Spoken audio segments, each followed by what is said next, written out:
ஜனாதிபதி அலுவலகத்துக்கு உள்ளகப் பிரிவு திறப்பு. ஜனாதிபதி அலுவலகம் வழங்கும் சேவைகள் தொடர்பான விசாரணைகள் மற்றும் முறைப்பாடுகளை தெரிவிப்பதற்காக ஜனாதிபதி அலுவலக வளாகத்திற்குள் உள்ளக அலுவல்கள் பிரிவு நிறுவப்பட்டுள்ளது.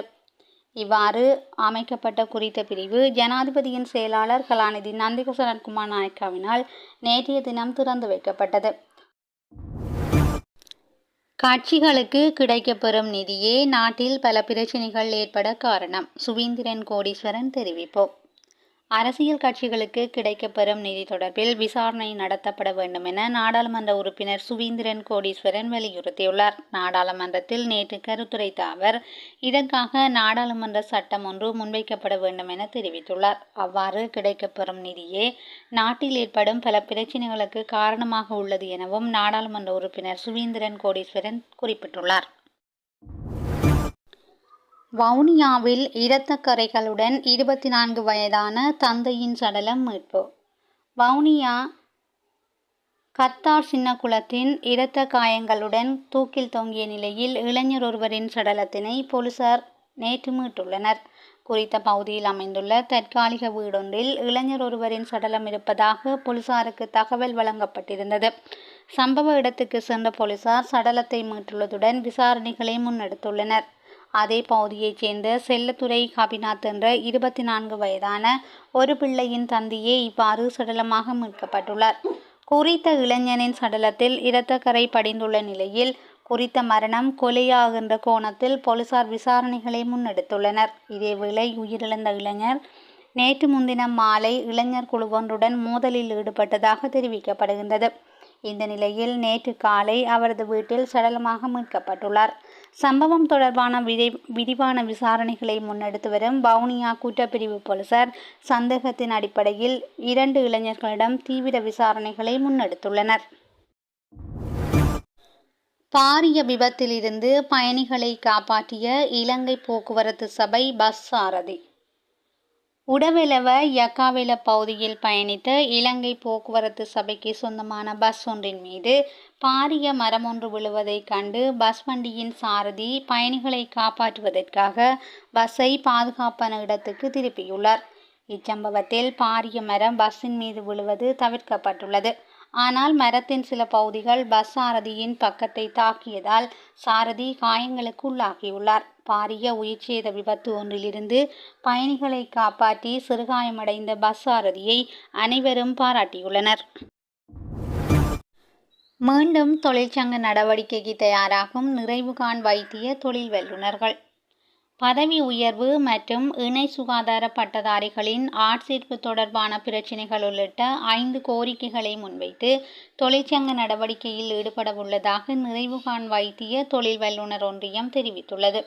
நாடு முழுவதும் இன்று காலை 8 மணி முதல் இந்த தொழிற்சங்க நடவடிக்கை முன்னெடுக்கப்பட உள்ளதாக அதன் பொதுச் செயலாளர் சானக தர்ம விக்ரம தெரிவித்துள்ளார். அதன்படி கலந்துரையாடலின்றி வேலை நிறுத்தத்தை கைவிட நடவடிக்கை எடுக்கப்படாது என்றும் நிறைவுகாண் வைத்திய தொழில் வல்லுநர் ஒன்றியம் வலியுறுத்தியுள்ளது.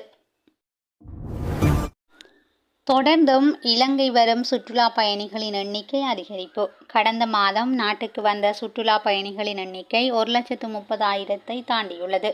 அதன்படி 1,32,919 சுற்றுலா பயணிகள் நாட்டிற்கு வந்ததாக சுற்றுலா அபிவிருத்தி அதிகார சபை தெரிவித்துள்ளது.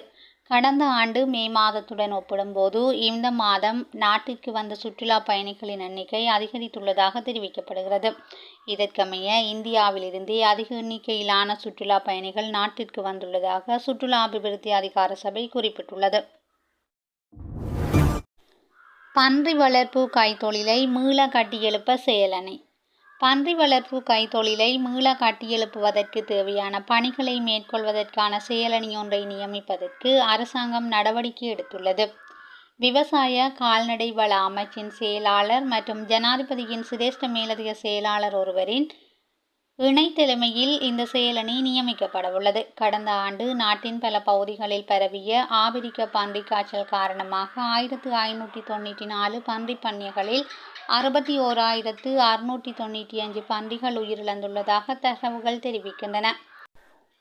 எனினும் நோய் பரவலின் தற்போதைய நிலை மற்றும் நோய் பரவல் தொடர்பான சரியான விஞ்ஞான ரீதியான தகவல்கள் இன்மை காரணமாக பன்றிப் பண்ணைகளை மீண்டும் ஆரம்பிப்பதில் சிக்கல் ஏற்பட்டுள்ளது. எனவே குறித்த பணிகளை மேற்கொள்வதற்காக இந்த செயலணியை உருவாக்குவதற்கு திட்டமிட்டுள்ளதுடன் அதற்காக அமைச்சரவையின் அனுமதியும் பெறப்பட்டுள்ளது. வெள்ளவத்தையில் 5 மாடி கட்டடம் ஒன்றிலிருந்து தவறி வீழ்ந்து நபர் ஒருவர் பலி. கொழும்பு வெள்ளவத்தை பகுதியில் அமைந்துள்ள 5 மாடி கட்டடம் ஒன்றிலிருந்து தவறி வீழ்ந்து நபர் ஒருவர் உயிரிழந்துள்ளார். ஜன்னல் கண்ணாடிகளை சுத்தம் செய்யும் போது தவறி வீழ்ந்து உயிரிழந்துள்ளதாக காவல்துறையினர் தெரிவிக்கின்றனர். உயிரிழந்தவர் மட்டக்களப்பைச் சேர்ந்த 59 வயதுடைய ஆணொருவர் என தெரிய வந்துள்ளது. சம்பவம் தொடர்பில் மேலதிக விசாரணைகளை வெள்ளவத்தை காவல்துறையினர் மேற்கொண்டு வருகின்றனர். ஈரான், ஆப்கான் உட்பட 12 நாடுகளை சேர்ந்தவர்கள் அமெரிக்காவிற்குள் நுழைவதற்கு தடை.